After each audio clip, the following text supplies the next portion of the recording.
عمر خان ہوں اور کچھ اپڈیٹ ہیں جو آپ سے شیئر کرنی ہے۔ سب سے پہلے اپڈیٹ یہ ہے کہ پاکستان تحریک انصاف کے پارٹی امیدوار مختلف جگہوں میں احتجاج کر رہے ہیں اور ایک بڑے پیمانے پر احتجاج کرنے کی پلان ہے الیکشن کمیشن کے خلاف اور اس کے رزلٹ کے خلاف۔ تو کہا یہ جا رہا ہے کہ کچھ بندے جو پرائیویٹ بلیک گاڑیوں میں عمران خان کا جو ہے وہ جھنڈا لے کے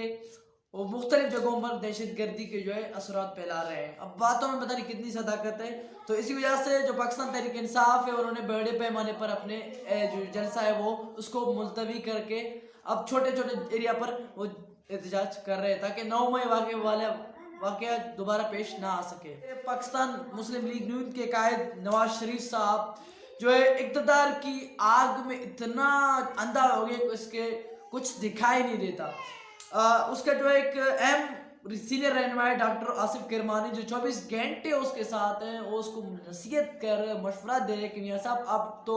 ووٹ کی عزت دو کی بارے میں بات کرتے تھے اور اب بھی عوام نے آپ کو نہیں چنا، آپ اپنے جو ہے موقف سے ہٹ جائے، لیکن میاں صاحب کو تو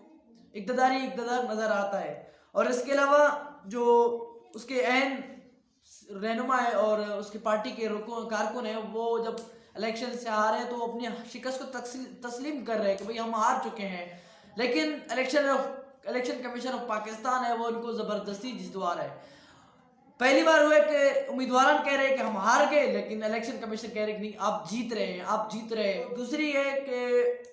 پی بی 286 این 184 جاوید لنڈ صاحب جس کا تعلق پاکستان مسلم لیگ نون سے ہے اور وہ الیکشن ہار چکا ہے، اور اس نے بالکل واضح الفاظ میں یہ کہا کہ میں جو میرے مقابل تھا پاکستان تحریک انصاف کے اہم رکن تھا اس کو مبارکباد پیش کرتا ہوں، اور عوام نے اس کو چنا ہے تو میں عوام کی مینڈیٹ کا احترام کرتا ہوں۔ اس کے علاوہ ملک حمید اکبر صاحب جو پی بی 3 سے الیکشن لڑ رہے تھے اور اس کا بھی تعلق پاکستان مسلم لیگ نون سے تھا، اس کو تقریباً 31,000 سے زائد ووٹ پڑے اور اس کے مقابل میں سید اعجاز حسن بخاری جو کہ پاکستان تحریک انصاف کے اہم رکن ہیں وہ وہاں پر جیت گئے تھے۔ تو اس نے بھی ملک اکبر حمید صاحب نے بڑے واضح الفاظ میں اس کو سید اعجاز حسن صاحب کو جو ہے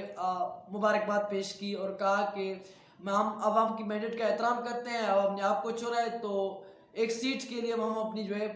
شخصیت کو خراب نہیں کرتے۔ اور اس نے ایک بڑی زبردست بات کی ملک حمید اکبر صاحب نے کہ میرے نام پر ایک درخواست ڈال دی گئی ہے کہ میں الیکشن نہیں آ رہا۔ اب یہاں پہ دیکھو ڈال دی گئی ہے، اس کا مطلب اس نے خود نہیں ڈالا۔ اس نے کہا کہ میں نے وہ الیکشن جو درخواست ہے وہ واپس لی ہے، میں نے خود نہیں ڈالا، پتہ نہیں کسی نے ڈالا، اس نام اس نے نہیں بتایا، اور میں نے وہ واپس لی اور میں نے اس کو جو ہے مبارکباد بھی پیش کی۔ فیت اللہ جس کا فضل الرحمان پارٹی سے ہے، وہ کافی ایک غصے والا آدمی ہے جس کا پٹا ریاض خان سے بھی ہوا تھا، اس نے بھی بڑی واضح الفاظ میں اپنی شکست کو تسلیم کی اور نواز شریف صاحب کو یہ مشورہ دی کہ آپ مانسیرا سے ہار گئے پی ٹی آئی کے اہم رکن شہزادہ کساسۃ اللہ کے خلاف، آپ عوام کا مینڈیٹ کا احترام کریں، آپ ہار گئے تو اپنی شکست کو تسلیم کریں، لیکن میاں صاحب تو اپنی شکست کو تسلیم کرنے کا تیار ہی نہیں ہے۔ اس کے علاوہ جو مختلف پارٹیز تحریک لبیک پاکستان ہو گیا اور جماعت اسلامی ہو گیا، انہوں نے بڑے واضح الفاظ میں کہہ دیا کہ بھائی کراچی میں ایم کیو ایم کی ایک نشست بھی نہیں بنتی تھی، لیکن الیکشن کمیشن پاکستان نے ان کو 14 نشستیں دے کر پی ٹی آئی کے خلاف جو ہے دھاندلی کی۔